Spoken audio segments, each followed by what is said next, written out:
welcome to Dialogue. Temu, an online shopping site owned by Chinese e-commerce company PDD Holdings, has garnered a lot of attention this year. Aiming to enable everyone to shop like a billionaire, Temu offers heavily discounted goods with direct shipping service. In 2023, Temu has been the most downloaded free app in the US and has attracted more than 100 million active users. It has also gained popularity in more than 40 countries all over the world. Why is Temu so popular? How does it make money from selling products at competitive prices? And what's the impact in the global market? Join us for our discussion from Beijing. I'm Xu Qinduo.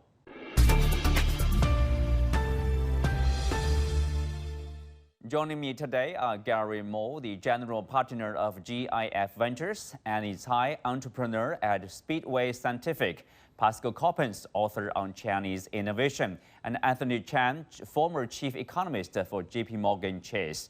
Welcome to Dialogue. Annie, I will start with you. Tell us what is Temu? Where did it start? So Temu is the American side of the PDD business, so Pinduoduo. And recently it came up in the US and has phenomenal success. It's a shopping app. It's competing against Amazon. And we've seen phenomenal e-commerce performance from this company. Okay, Gary, how different is it from Pinduoduo? I mean, for Chinese viewers here, probably they are, most of them are probably familiar with the PDD. But the overseas performance or overseas function of Temu, is that kind of similar? Yeah, I mean, I think that the app looks very different, obviously, but a lot of the techniques and sales features of what you can see in Pinduoduo, obviously it's not going to deliver as fast, but everything from the sales promotion to the mini games to the selection of items is basically very, very, very similar in many ways. But again, like the viral features are, I think, what makes the US app so interesting and so kind of innovative at the moment. Well, Pascal, obviously the app is having globally being felt, not only in the US, but also in some European countries, in like Japan, South Korea, etc. So what do you make of it? I mean, you are also on the Chinese innovation. Is this something about innovation here? Well, it's definitely about innovation, but it's more about business innovation than product innovation in itself. And this is quite new for the e-commerce world in the West. Many people just wonder, where did it come from? Suddenly, out of nowhere, we see Temu. But the reality is that this consumer to manufacturing concept, which is basically a fully managed marketplace that they've created between the factory and the end user. So the factory is almost shipping directly to the end user using Temu platform, and they take care of everything. And that is quite new as a business model to have all that in one. And this is kind of what makes it quite unique. Well, Annie, it is particularly, I guess we can say so, popular in the US, but in the US, in the market, we already have the e-commerce giants like Amazon and eBay. I mean, how different is Temu from, say, Amazon here? I would say that Temu offers, a shopping experience that's very familiar to Chinese users, but very, very different from the US. Amazon is a marketplace style business that's everything from the user experience to the types of products that are shown and how the algorithm works is fundamentally different from how Chinese shopping works. So, Chinese shopping, the reality is, Chinese e-com has been ahead of, most of the world for many years now, maybe at least for the past, 5 years. So bringing what is very familiar to Chinese shoppers to American users has been quite innovative. It feels very different. The interface fundamentally feels like it's optimizing for something else. And I think the product variety is very different. Amazon has tons of variety, but when you're working directly with the suppliers, with the manufacturers, with the supply chain, I think the level of product variety and the difference between American platforms that already exist becomes more stark. Gary, one spokesperson of Temu said to the media not long ago, quote, we've reinvented the online shopping experience to be more interactive and engaging, drawing inspiration from some aspects of physical retail. This new approach has been well received by consumers globally, playing a significant role in our growing popularity. So it's about, let's say, being different. It's about also being innovative here. Yeah, definitely. So I would say that, a thing that, PDD did and therefore, Temu did is take from a business standpoint, the approach of what social media in in the social media space in the US and took that philosophy to e-commerce, meaning what does Amazon want to do? Amazon wants you to buy quality products at affordable prices as much as possible, but there's also premium stuff. At this very moment, the way Temu does its business in the US is it honestly doesn't care all that much about profitability. It's doing everything it can to increase user base as much as possible, even if it has to take a loss. Now, that's one piece. Now, the second piece is to turn e-commerce not from just something where if I need something, I go to the store to buy it, but it's turning shopping into an entertainment experience. Same way if you go to a shopping mall, sometimes if you just are bored or you want to go on a date or you want to hang out with friends, you go to the mall and you have an experience there, even if you don't buy anything. Again, as I mentioned before with the app, there's things like mini games, there's things you can play that don't cause you to spend money, but the whole idea is to get your attention on the app long enough because they trust if you're on the app long enough, you're going to spend money. And furthermore, there's a huge campaign push for people that are social media creators on TikTok, Facebook, Instagram, otherwise, about, oh, I'm taking the Temu challenge about like putting that outfit together or building a computer. And it's creating the entire shopping experience into a lot of what's very hot these days, which is turning shopping into viral content on social media. Mm-hmm. Well, Pascal, just as Gary said, maybe if that's the case, that's the like the style, business style of Temu. Is that copyable? Can other companies copy this practice and just make it their own and then become as competitive as Temu? I think they can, but the issue is, of course, that this business model came out of China, which has a specific market in itself. And so I believe the challenge is that the Western market, they're used to entertainment in one way, and they're used to buying products in another way. To combine these two, like the Costco and Disney model together, like cheap on one side and entertaining on the other side, is something that all the companies in e-commerce slowly are going to integrate. But this is a process for many companies. For many Chinese companies, it grew out of nothing from the past. So it became the past of Chinese e-commerce has been a combination of social and commerce. And I think companies like Temu take this to the next level, which means that they really are focusing on this retention and this attention so that people actually want to be on the app just to be on the app, not to go and search for buying for products. They just find it fun to be on the app and to do things and just see what else is new. This is about impulse buying. While for Amazon, for example, it's very clear you go and search for a product that you need.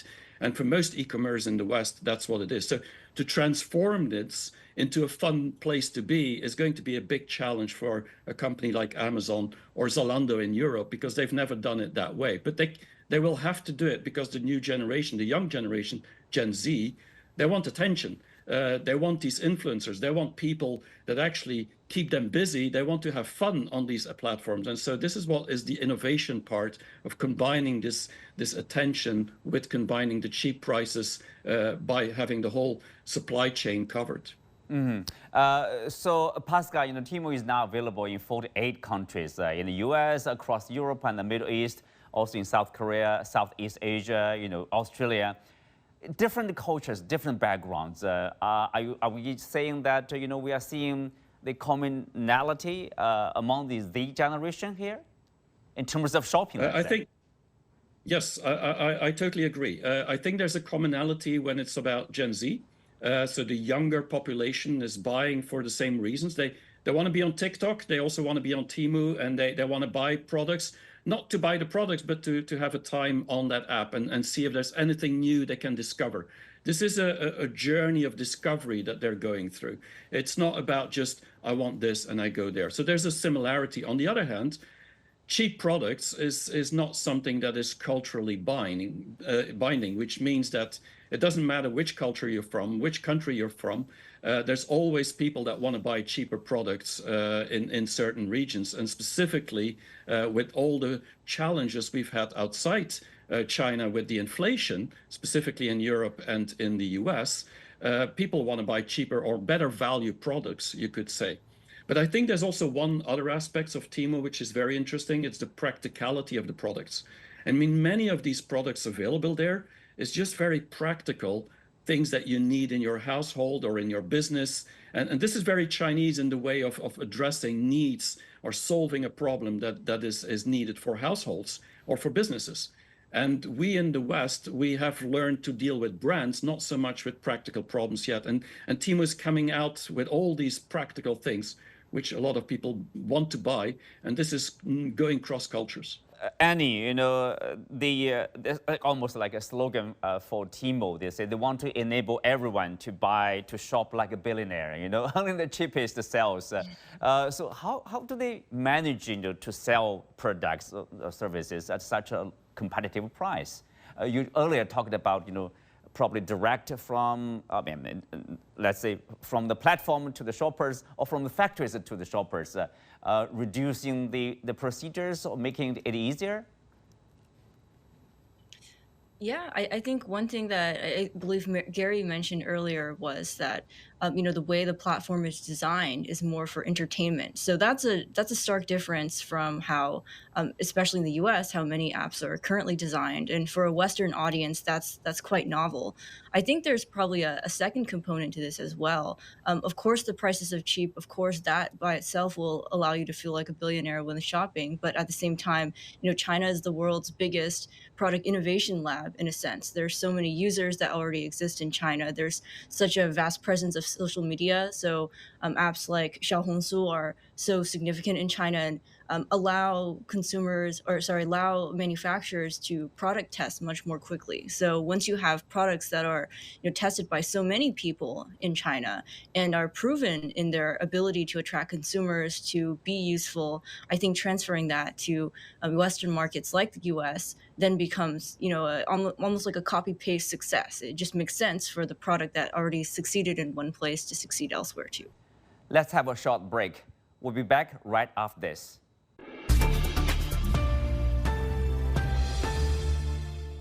Welcome back. Annie, is there any chance for Temu probably to improve its delivery time or shorten its delivery time?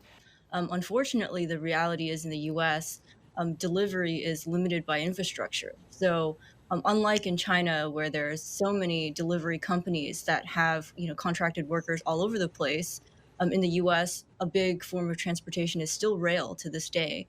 And the last mile delivery is just not as developed. So there's some big infrastructure limitations, and Amazon has gone about addressing that issue by producing its own infrastructure, having a very extensive network of warehouses, and also hiring same-day delivery drivers in various cities. Now, Temu can, of course, throw down the big bucks and try to do the exact same playbook. But I think, as it stands, Pinduoduo has made significant progress in the U.S. Just by using cheap prices to make that trade-off pay off for the consumer. Well, Gary, if you look at the platform, where are the products from? How competitive, are they in terms of quality, in terms of a price? If you compare them to, say, similar products like on Amazon or other platforms? Yeah, so I think that going back to Pascal's point, with the type of things that you can buy on that app, it's not like you have the exact same inventory with like Amazon, right? For example, I'm not going to buy an Apple iPhone on there, but those practical things like coat hangers for my closet, a mirror for a bathroom, things like that are pretty standardized, where it's very clear to most consumers that the brand doesn't always really matter that much. I would say one, from my own personal experience, the quality feels about equivalent. And to be honest, a lot of them sometimes, if you look at the product on Amazon, sometimes you can tell by the shape of it and by the way the advertising flyers are in the preview pictures that it's the exact same item that it is on Temu, except there's no brand associated. So that basically, fits in with what all the panelists have been saying. That basically the business model is to take a look at what are these branded things, and instead of talking to the brand to sell this on a store like Amazon, go straight to the actual manufacturer and say, "Hey, just sell this unbranded or sell this under your own white label brand," and it'll save consumers like 30 to 40%, if not sometimes over 50% on that exact same item. Pascal, look at the big challenges. Some people are saying, like Temu is relying heavily on platform subsidies, and there's also massive advertising of Temu. One article in Wired Online magazine, suggests such a model is probably not that sustainable. How much do we know, whether this business model is successful, will be sustainable? Well, in terms of customer acquisition, it's definitely working out, meaning that there's a lot more customers being created just because of the offers, the bargains that they're giving, and the money that they're pouring into that market.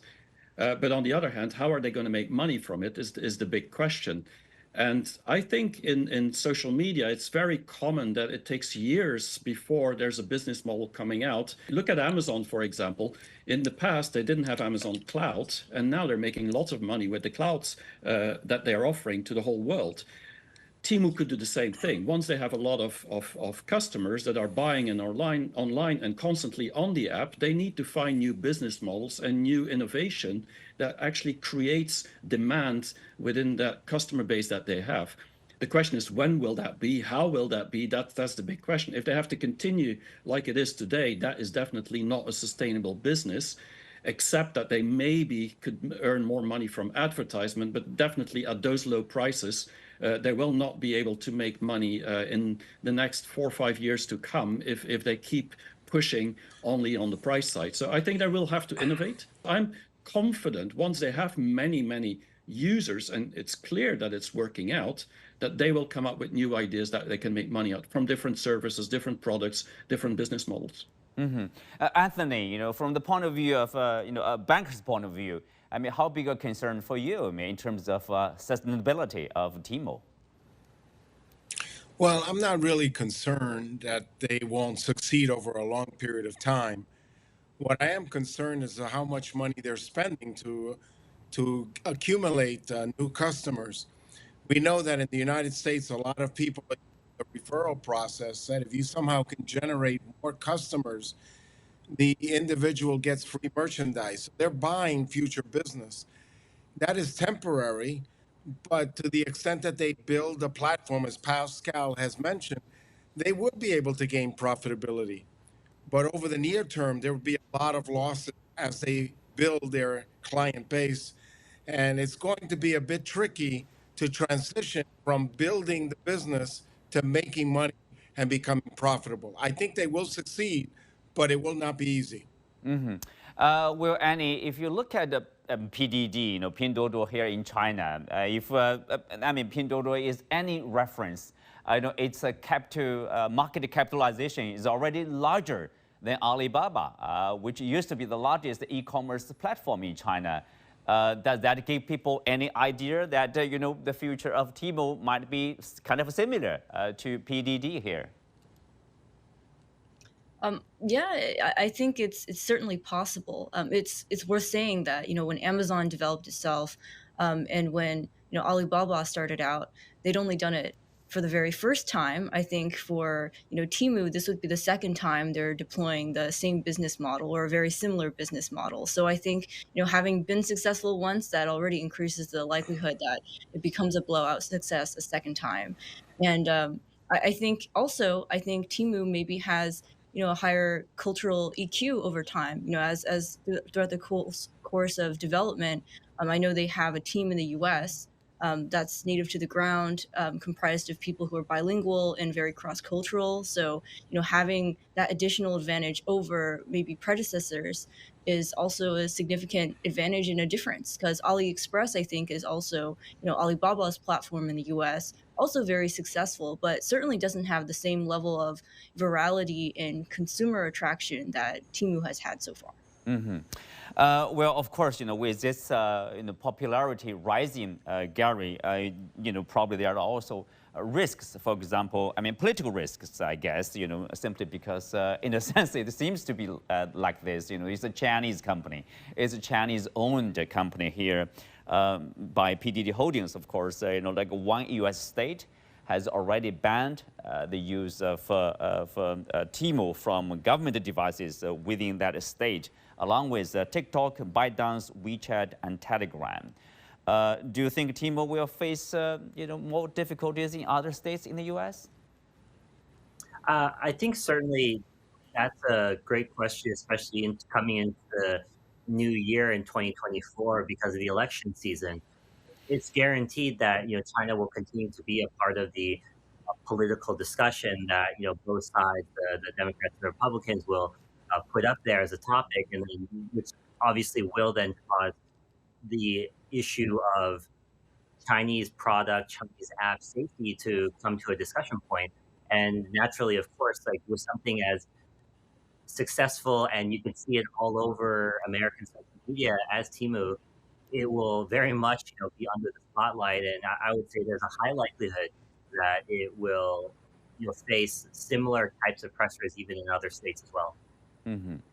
Well, Pascal, do you see any, risk in terms of politics, in terms of, I don't know, security maybe, that may justify any further ban in other states in the U.S. For an app like Temu?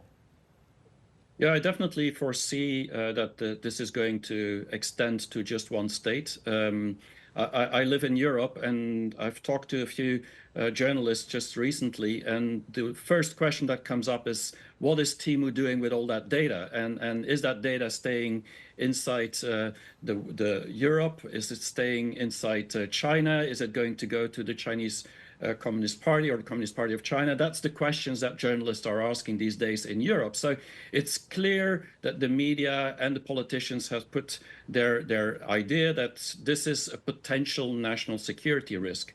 Specifically, when you look at the US, there, of course, that's where the Amazon and the big players are in terms of e-commerce. For me, it's more market protection than it's national security risk. But the question is who will frame it and who will talk about it. And just like the panelists mentioned, in an election year, it's all going to be about China and what we're going to do with that. And so this could backfire a lot on Temu in the next year to come. Now, it is a little bit different from TikTok, where TikTok, for example, is also used by politicians to actually promote themselves towards voters. You can't use Temu in the same way to promote yourself as a candidate for the election. So I think it's more about products, and so the data is maybe less sensitive in a way what people buy than what people say and do on the social media app. But it's going to be looked at it in the same way. So I see definitely data and privacy being a big challenge for Temu, but also the environmental issues, I see an issue, and also jobs. And that means, if everything comes from China, it's going to take away jobs from the US factories. If, of course, the Chinese are building these products, then are the working conditions like they should be? And so these will all be all the questions that will get raised in the next months and years to come. And it's going to go just increasingly like that. Just increasingly a bigger challenge for Temu to tackle. Well, Annie, if you look at the Temu and other Chinese e-commerce apps or platforms, so Temu's popularity, rising popularity in multiple places around the world, does it say something about the Chinese e-commerce, or does it give probably some let's say significance or some probably help, assistance, or ideas or even advice for other Chinese platforms in terms of expanding to overseas markets? Yeah, I definitely think there are many lessons for Chinese companies in Temu's expansion globally. So I think a couple things. I think one is they've done a phenomenal job of launching in a way that's again like has a high cultural EQ. So not only do they have a tremendous and massive team in China, but they've also had people on the ground in the US who really understand the culture. So I think culturally, Temu has done a good job of building a team that has that kind of cultural competence and doesn't have language barriers with the local market. I think also the scale of its launch is also quite significant for other Chinese companies to take note of.